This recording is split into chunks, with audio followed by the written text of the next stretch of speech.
자, 그러면 여기서의 핵심은 뭐야? 저울의 눈금을 증가시키는 거지. 그러니까 저울을 더 꾹 눌러줄 수 있는 방법을 찾는 거지.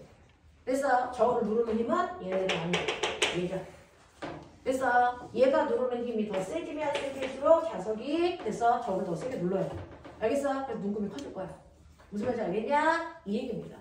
자, 그래서 아래쪽으로 누르는 A, B 사이의 힘의 크기를 증가시키면 됩니다. 그러면 어떤 방법을 사용하면 되겠습니까? 라고 하는 거죠. 자, 여러분들이 보시면 첫 번째 기억. 강한 자석으로 바꿔주면 돼요. 강한 자석으로 바꿔주면 이때 자기력의 세기 얘를 크게 하면 되는데 F 구하는 방법이 쌤 배워주시죠. 얘를 크게 하던 얘를 크게 하던 얘를 크게 하던 또는 이 각도를 90도로 하던. 그래서 이렇게 하면 자기력의 세기가 세진다고 했습니다. 자, 그러니까 자기력의 세기를 세게 하는 방법은 강한 자석을 바꾸는 기억 맞고요. 전류의 세기를 증가시키는 것도 맞고요. 디귿자형 도선을 90도로 회전시킨다. 자, 90도로 회전시키면 어떻게 됩니까? 전류와 자기장이 나가는 방향으로 돼서 자기력이 안 생깁니다. 알겠죠? 네, 그래서 디귿을 뺀 나머지 방법이 맞습니다. 넘어가죠. 마지막이다. 54부터 56 화이팅! 뭐? 어떤 거? 56번이야. 네? 55번이요? 자, 55, 56 보시면 그림 가와 같이 고정된 원형 자석 위에서 자석의 중심축에 따라서 원형 도선을 운동시켰습니다. 자, 그림 나는 원형 도선의 중심을 시간에 따라서 위치를 나타낸 것입니다. 자, 그랬을 때 여기에 대한 설명으로 맞는 걸 찾아보세요 라고 했습니다. 자, 이때 처음에 2초 동안은 A가 내려와 B랑 가까워집니다. 그래서 2초 후에 A, B가 서로 만났습니다. 자, 그랬다가 다시 A가 B로부터 멀어집니다. 이 상황이에요. 자, 그러면 여기에 대한 설명으로요.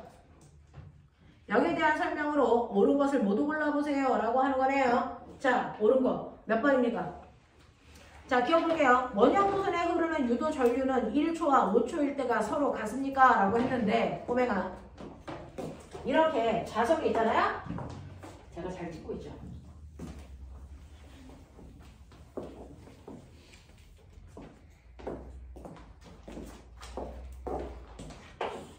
자석이 여기가 있어서 여기 S급, S급이야.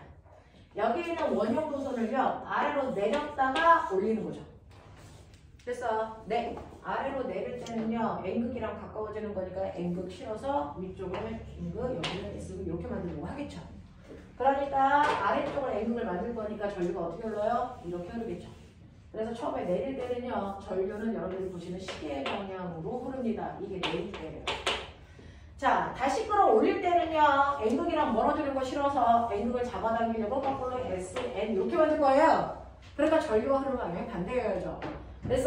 그래서 올릴 때는 전류가 거꾸로 반시계 방향으로 흘러요. 그래서 이거는 올릴 때 전류 방향이에요. 자, 이렇게 됩니다. 그래서 기억 보시면 원형 도선에서 흐르는 전류의 세기는 아래로 내릴 때 1초와 위로 올릴 때 5초일 때 전류가 같은 방향으로 흐르면 절대 안 됩니다. 두 번째, 니은 원형 도선에 흐르는 전류의 세기는 3초일 때가 5초일 때보다 크니 라고 했는데 3초일 때는 도선이 안 움직이니까 전류가 흐르지 않습니다. 맞습니까? 자, 그 다음에 5번 가시면 5초일 때 원형 도선과 자석 사이에 서로 당기는 힘이 자기력이 생깁니까? 라고 했는데 위로 끌어올릴 때는 됐죠? 네, 떨어지지 않으려고 잡아당기는 인력 방향으로 자기장이 생긴다고 했어요. 맞냐? 자, 그래서 디귿이 맞습니다. 자, 56번 가시면 그림 가는 사각형 금속 고리가 균일한 자기장 1, 2, 3을 향해서 플러스 X축 방향으로 운동하는 것을 나타낸 것입니다. 나는 고리가 등속도로 1, 2, 3을 완전히 통과할 때까지 고리에 유도되는 전류를 고리의 위치에 따라 나타낸 것입니다. 이래서 자기장의 색이 B이고 고리에서 시계 방향으로 흐르는 유도 전류의 플러스 값을 표시한다. 1, 2, 3에서 자기장으로 가장 적절한 것을 내서 표현해보세요 라고 합니다.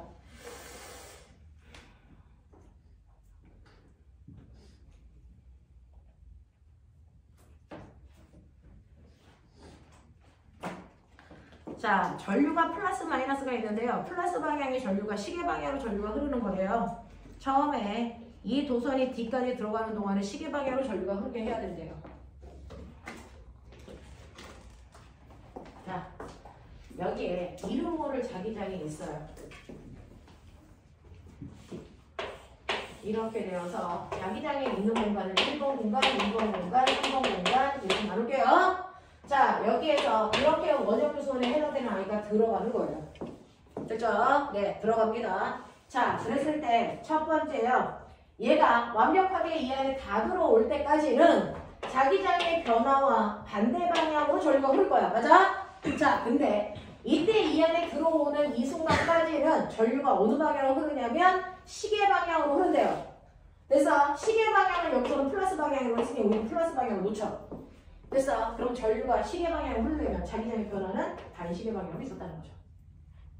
됐어? 네. 자, 시계 방향으로 흘러요. 그럼 꼬맹아, 시계 방향은 시계 방향으로 전류가 흐르려면 자기장이 뭐 해야 돼? 들어가는 방향으로 유도돼야 돼. 자, 그러면 얘는 자기장이 들어가는 방향이어야 되는구나. 선생님은 들어간다를 항상 마이너스로 표현해서 들어가는 방향으로 자기장을 만들려고 유도 전류가 흐른 거야. 됐어? 그러면 됐어? 자기장의 변화는 무슨 방향이어야 돼? 나오는 방향이어야 돼. 언제나 전류는 자기장과 반대 방향이어야 되니까 전류가 들어가는 방향이 자기장을 만들려고 전류가 흘렀다면 됐어? 자기장의 변화는 나오는 방향이어야 된다. 그러니까 여기에는 나오는 방향의 자기장이 있었던 거다. 알겠습니까? 이렇게 해석하셔야 돼요. 자, 그 다음에 1번 영역에서 2번 영역으로 지나갈 때요. 어떠냐면 자기장의 변화가 없대요. 그래서 전류가 안 흘러요. 됐죠? 자, 1번 영역에서 2번 영역으로 이렇게 들어갈 때요. 그래서 전류가 아예 안 흘러요. 그럼 자기장의 변화가 없다는 거죠. 그래서 그러면 얘와 얘는 자기장의 세기가 똑같아야 된다는 얘기죠. 그러니까 얘는 나오는 방향으로 B만큼의 자기장을 가지고 있으면 얘도 여전히 나오는 방향에 B만큼의 자기장을 가지고 있어야 된다. 그래야 변화가 없는 거다. 그래서 전류가 안 흐르는 거다. 되겠습니까? 이렇게 되는 거고요. 그 다음에 세 번째 보시면 됐죠? 요번에는 자기장 2번에서 3번으로 건너갈 때요. 거꾸로. 됐죠? 거꾸로라고 하는 반시계 방향으로 전류가 흘러야 돼. 그럼 반시계 방향으로 전류가 흘러야 된다면 얘는 나오는 방향으로 자기장을 만들려고 전류가 흘렀다는 거죠. 그럼 자기장의 변화는 들어가는 방향으로 있었다는 거죠. 됐어? 그래서 여기서 여기로 건너갈 때요. 들어가는 방향의 자기장이 세져야 돼요. 알겠어? 네. 자, 그렇다는 얘기는 여러분들 여기에서 어떻게 돼야 됩니까? 들어가는 방향의 자기장이 생겨야 되겠죠? 근데 여기서 여기로 들어갈 때 변화보다 여기서 여기로 갈 때 변화가 몇 배 써야 되는 줄 아세요? 2배 써야 돼요. 여기에 흐르는 전류는 I인데 여기에서 흐르는 전류는 2I입니다. 보여? 그래서 변화가 2배 세져야 되는데 자, 요거 해볼게요. 얘가 안으로 들어갈 때 0이었다가 플러스 B야. 그럼 변화가 얼마야? 플러스 B였던 거죠. 그걸 우리가 쓴 거예요. 그래서 여기까지 올 때 계속 얘를 플러스 B여서 그 다음에 건너갈 때 마이너스거든요. 됐죠? 근데 변화량이 2배여야 돼. 그럼 얘는 얼마야? 얼마? B여야 돼. 그래서 나중에서 처음에 빼보세요. 얼마? 마이너스 2. 되겠어? 그래서 자기장의 세기는 똑같구나. 방향이 반대구나. 그래서 유도된 전류가 2배가 되는 거야. 알겠습니까? 이런 그림을 찾으라는 얘기예요. 그래서 답은 2번입니다. 이해돼? 되겠습니까? 네. 고생하셨어요. 자, 여기까지가 저번주에 했던 거 채점해드린 거고요. 설명해드린 거고 10분만 끊었다가 오늘 파동하고 나서 됐죠? 짧게나마 시험을 보도록 하죠. 잠깐만 끊어갈게요.